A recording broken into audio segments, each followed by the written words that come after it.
Je suis devenue photographe, ça n'a pas été un long fleuve tranquille, donc j'ai un parcours non linéaire.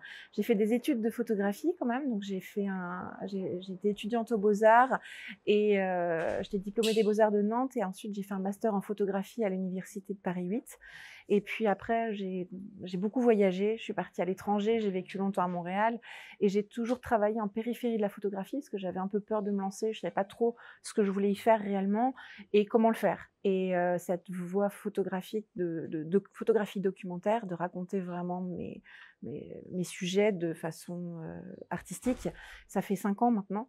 Et je l'ai fait aussi grâce à une dernière formation que j'ai faite, c'est un DU en photographie documentaire. Et c'est ça qui m'a donné vraiment les clés pour savoir comment monter un sujet, comment vivre de la photographie.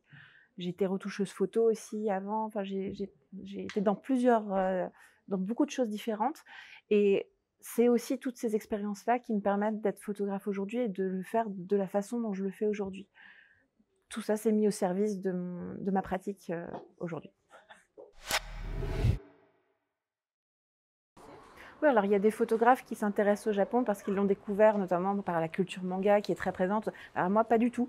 C'est, presque par hasard au départ. J'avais en fait, quand je travaillais sur des bateaux de croisière, parce que j'ai fait ça pendant un temps, j'ai travaillé sur des bateaux de croisière et c'est là où j'ai eu mes premières incursions, on va dire, au Japon, mais de façon très ponctuelle, comme une touriste.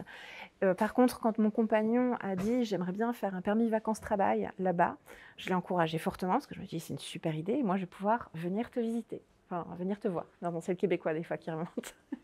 Donc je vais pouvoir venir te voir. Donc il a fait son dossier et moi je l'ai rejoint et j'ai vécu 3 mois là-bas, à Hokkaido. Et c'est là que vous allez voir d'où ça vient en fait tout ça. Donc c'était à Hokkaido en plein cœur de l'hiver parce que lui il travaillait dans une station de ski. Donc je suis restée pendant 3 mois à profiter un peu comme une touriste du paysage, de la vie sur place. Je voulais me fondre dans la population et comprendre la vie sur place, mais sans arrière-pensée derrière. J'avais pas du tout l'idée encore que j'allais produire un sujet au Japon. J'en avais jamais entendu parler avant de vivre au Japon, justement. Donc c'est quand j'ai rejoint mon compagnon au Japon, qui travaille dans cette station de ski à Hokkaido, que, en découvrant justement la culture locale, en faisant des visites de musées, des choses comme ça, que j'ai appris l'existence des Aïnous, donc l'histoire des Aïnous, mais que les Aïnous étaient aussi contemporains. C'est-à-dire qu'il y avait un peuple Aïnou aujourd'hui qui vivait et qui avait une identité encore forte aujourd'hui. Et ce sujet-là m'a habité vraiment depuis là. Je me suis dit, ça fait écho à d'autres choses que j'ai pu faire avant, des questions qui m'intéressent, parce que c'est très éloigné de ma propre culture. Pourquoi est-ce que je me suis allée m'intéresser à ça? C'est parce que la question de l'identité, on est tous touchés de façon intime à ce rapport à l'identité. Et en tant que Française, c'est un peu dilué, parce que je ne fais pas partie d'une communauté plus petite. Je suis de descendance d'immigrés, mais il n'y a pas non plus quelque chose de très fort. Et cette question d'identité m'a toujours intéressée dans ce monde mondialisé où on est tous un peu, en tant qu'individus, noyés dans la masse et où la culture s'uniformise. Ça m'a intéressé d'aller chercher cette spécificité-là sur ce territoire particulier. Et c'est en rentrant en France plus tard que je me suis dit, mais ça, j'ai vraiment envie de raconter cette histoire, j'ai envie de m'y attacher. C'est là que j'ai commencé à mettre les choses en place pour que ça puisse se faire. Oui, alors un petit peu, mais j'étais partie au Groenland pour travailler avec les Inuits, parce que justement, c'était déjà une thématique qui m'intéressait. Et sur le très long terme, c'est quelque chose que j'aimerais faire plus tard, y compris sur les territoires d'outre-mer français, parce que on a la même histoire sur nos propres territoires. Mais je pense que pour voir ce qui se passe sur les territoires français, en tant que Française, j'ai besoin d'aller voir ailleurs pour voir comment est-ce que ça... Enfin, pour poser les choses de façon plus nuancée, parce qu'on voit toujours différemment ce qui se passe plus près de chez nous. Donc ça permet d'avoir une vision d'ensemble plus réelle. Donc j'avais fait un travail, une résidence artistique d'1 mois dans un tout petit village du Groenland, à Kunak. où justement j'avais partagé là aussi pour le coup plus le quotidien parce que c'est une culture qui est radicalement différente. La culture japonaise est beaucoup plus réservée. Alors les Aïnous, c'est là où on s'en rend compte, c'est dans l'approche. Au début, les gens ne voulaient pas forcément me rencontrer parce qu'il y a encore la discrimination qui est forte, donc ils avaient un peu peur aussi de la récupération. Par contre, une fois que le contact était établi, il était quelque part plus facile qu'avec des gens d'autres parties du Japon en fait, c'est d'Hokkaido. Parce que la culture, justement, Aïnou et la culture japonaise, il y a des petites différences, des petits glissements. Oui, le rapport à la nature, je le trouve fondamental, surtout à Hokkaido, parce que c'est ce qui m'a frappée. C'est que c'est une région qui est encore extrêmement préservée. Sapporo, c'est 2 millions d'habitants, c'est énorme.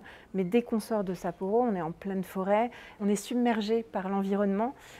Et on comprend beaucoup mieux aussi quelle est la culture d'un peuple quand on comprend son environnement.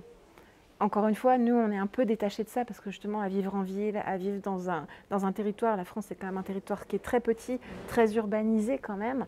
On a la chance d'avoir des zones qui sont plus préservées, mais là aussi, il y a un peu plus d'uniformisation et on oublie parfois ce rapport à la nature dans la vie moderne. Et donc, se rapprocher de ça, c'est redonner une identité particulière aussi et c'est replacer l'humain où il est, dans un environnement, sur une planète. Donc, c'est toujours avoir cette vision d'ensemble, pour moi, c'est comprendre aussi le territoire. Et on ne peut pas comprendre une culture si on ne s'intéresse pas à son environnement. Quand on voit les Aïnous, tout est lié à la forêt. Les vêtements eux-mêmes sont faits de bois tissés, les bois de la forêt environnante. La nourriture, c'était le saumon. Enfin, tout est intimement lié. Et du coup, toute la cosmogonie qui est autour de ça, tous les rites religieux, toutes les croyances sont aussi liées à l'environnement. Donc c'est un cercle complet. Pour moi, ils sont indissociables. Qualifier son travail, c'est super dur. C'est super dur et en même temps, moi, mon but, c'est vraiment de me faire passeuse d'histoire, d'être le lien, la passerelle entre ce qu'est le monde, enfin, tel que je le perçois moi, et tel que j'ai envie de le partager aux autres.